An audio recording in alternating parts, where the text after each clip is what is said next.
Hello guys, કેમ છો બધા? મજામાં? પંચાલ બેસ ચેનલમાં આપ સૌનું સ્વાગત છે. સૌથી પહેલાં બધાને મારા જય શ્રી કૃષ્ણ.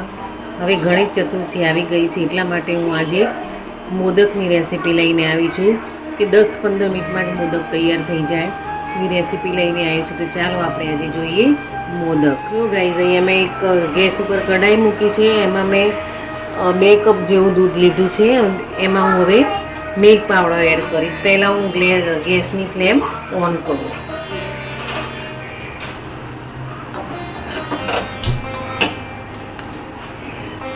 હવે હું એમાં 2 ચમચા જેવું મિલ્ક પાવડર એડ કરીશ. આપણે અહીંયા ઇન્સ્ટન્ટ માવો બનાવવો છે, એટલા માટે 2 કે 3 ચમચા ઇન્સ્ટન્ટ માવો બનાવવા માટે આપણે અહીંયા મિલ્ક પાવડરનો ઉપયોગ કરે છે. એને પહેલાં બરોબર હલાવી દઈશું અને બરોબર મિક્સ કરી દઈશું.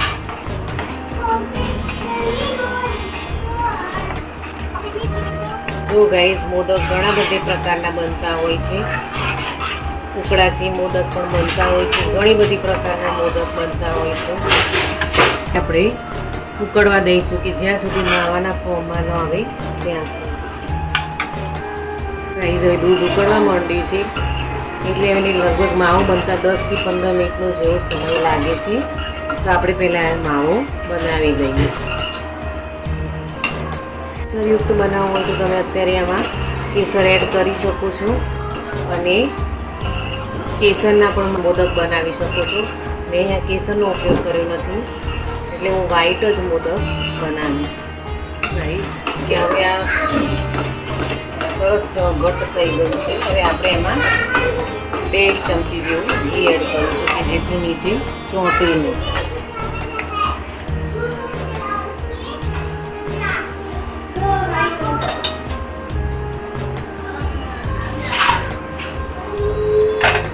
બે 1 ચમચી જેવું મેં અંદર એડ કર્યું હશે.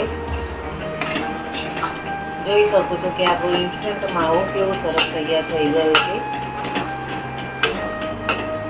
આવું થાય એટલે પછી આપણે ગેસ ઓફ કરી દેવાનો અને એને થોડું ઠંડુ થવા દઈશું. જોઈ શકો છો કે આપણો માવો ઇન્સ્ટન્ટ તૈયાર થઈ ગયો છે.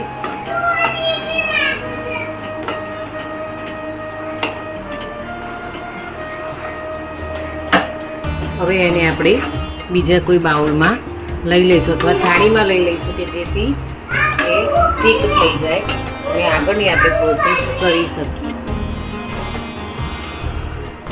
થાળીમાં મેં ઘી મૂકી અને થાળીની પણ ગ્રીસ કરી લીધી છે કે જેથી એની ડોરને આપણે ફેરવતા ચોંટે નહીં, એનું ખાસ ધ્યાન રાખવું. અત્યારે ગરમ હશે એટલે આપણે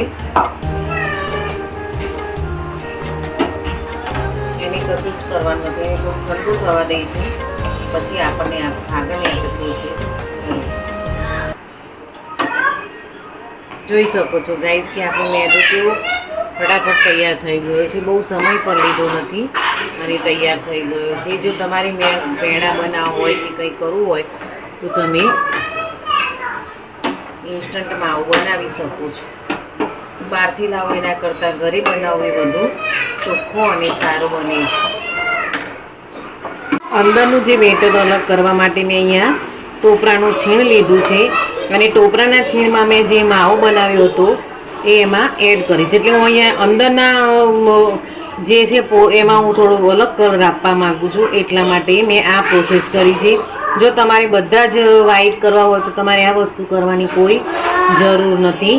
મેં અહીંયા ટોપરાનું છીણ લીધું છે અને એમાં મેં થોડો માવો એડ કરી અને હું એમાં અહીંયા કલર એડ કરીશ. અહીંયા હું પિંક કલર એડ કરું છું.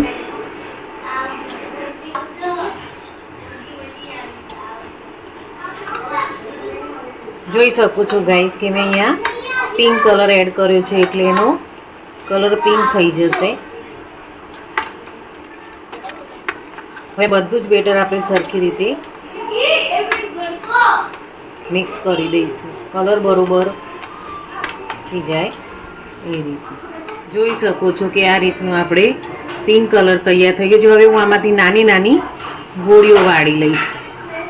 આવી રીતે હું ગોળીઓ વાળી લઈશ.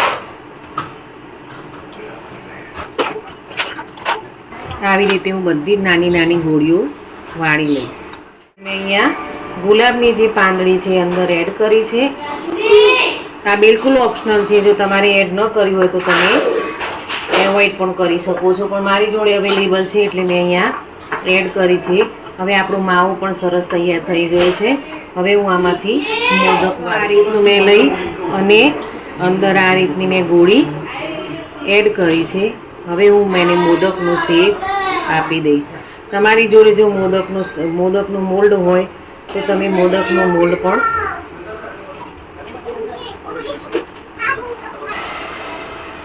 જો ગાઈસ આ રીતે તમે મોદક તૈયાર કરી શકો છો. જો મોલ્ડ વગર પણ તમે મોદક તૈયાર કરી શકો છો, જોઈ શકો છો ગાઈસ.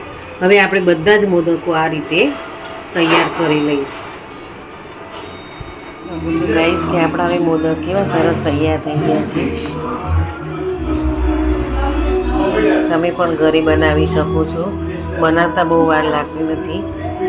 મોદક બનાવી અને ગણપતિ દાદાને ધરાવી શકો છો, જોઈ શકો છો ગાઈઝ. મારો આ વિડીયો જો પસંદ આવ્યો હોય તો પ્લીઝ પ્લીઝ પ્લીઝ લાઈક કરજો, સબસ્ક્રાઈબ કરજો, શેર કરજો. જય શ્રી